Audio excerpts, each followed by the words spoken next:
I'd like you to think about the kinds of things you did as a kid when you were 10. It was about 5th grade, 4th grade maybe.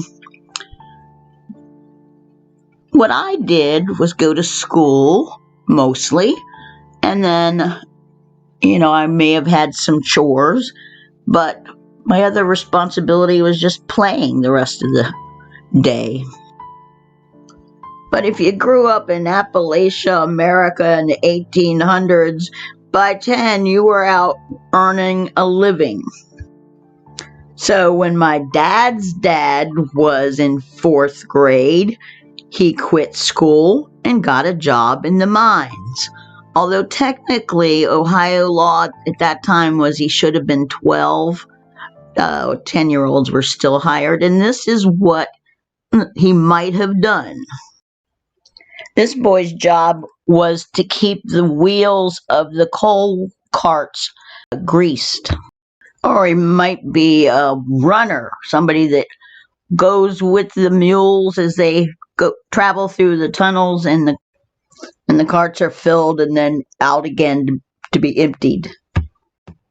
Along the way in those tunnels were doors to keep the gases down and to avoid explosions, and those doors were opened and closed by little 10-year-old boys. That's often where they started. Working in the dark 12 hours a day, their only task was to sit there and open and close that door, but they had to listen for the sound of the mules.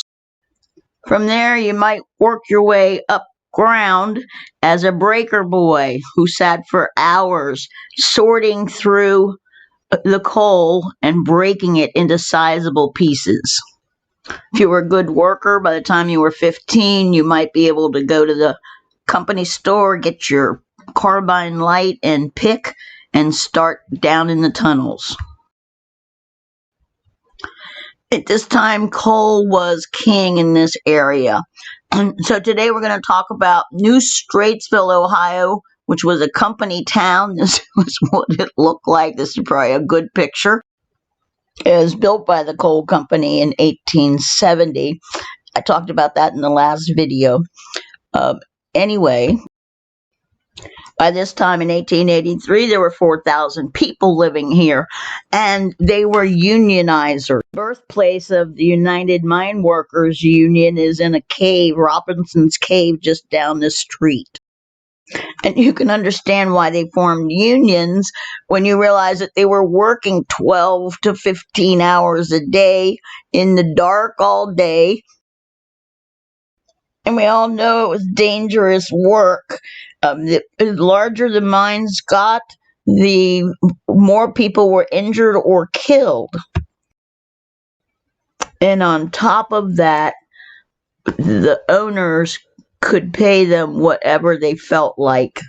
And when they started reducing wages in 1884, the miners went on strike, and the company hired other people to work, non-union people, to work the mines, which is nothing makes a union person madder than that. Anger played a pretty big role in what happened 9 months after the strike began, and the decision to light on fire coal cars and throw them down into tunnels.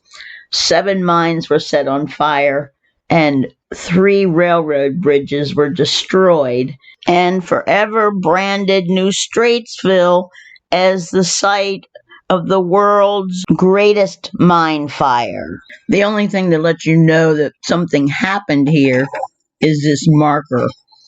And it's really a hard place to find. It's off the main road. There's a little parking lot back here. We'd have never found it if it hadn't been for Google. Oh, cool. Neat. I don't know why it took 3 days for them to realize that the mines were on fire, but by that time it was too late to put them out. And they actually still burn underground. They've been contained, but it's never been extinguished. In recent years, that land has been reclaimed. All reclaimed land looks the same. It all kind of looks like this.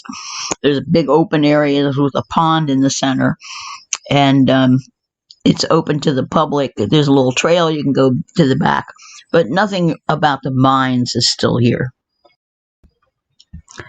Obviously, those mines never opened again, and people lost their jobs and they lost their homes. And as the fire continued to rage and the earth was so hot, sometimes flames 100 feet high would break through the ground and shoot up into the sky. The water in wells close by were so hot you could dip your cup in and make a cup of tea. And potatoes were supposedly cooked in the ground. All the kinds of things that tourists love to see, so it did become a bit of a tourist attraction. In the 30s, it got even more attention when Ripley's Believe It or Not did a live radio broadcast. And the Wayne Forest bought up all the scarred land. The WPA came in and spent time trying to put up containment walls. Still, they couldn't stop the fire. But New Straitsville was famous, locally at least, for their moonshine. And from the 20s till 33, during the Prohibition years, all the miners had little stills up in these caves and in the old tunnels, and that's how they made their money. It was sold in the saloons until 33. And of course, there are many reports of raids and stills being destroyed by the feds. The current New Straitsville has about 700 people, and that's been holding steady for the last 10 years or so. There are businesses. You can still recognize some of the old company houses. A lot of them have been removed. Although 40% of the population is considered impoverished, the median income is $41,000, and the cost of housing has doubled in the last 10 years. So there are people moving in this area that have some money, and they're fixing up some of these places. But it's going to be hard for the people who have been living here for a long time.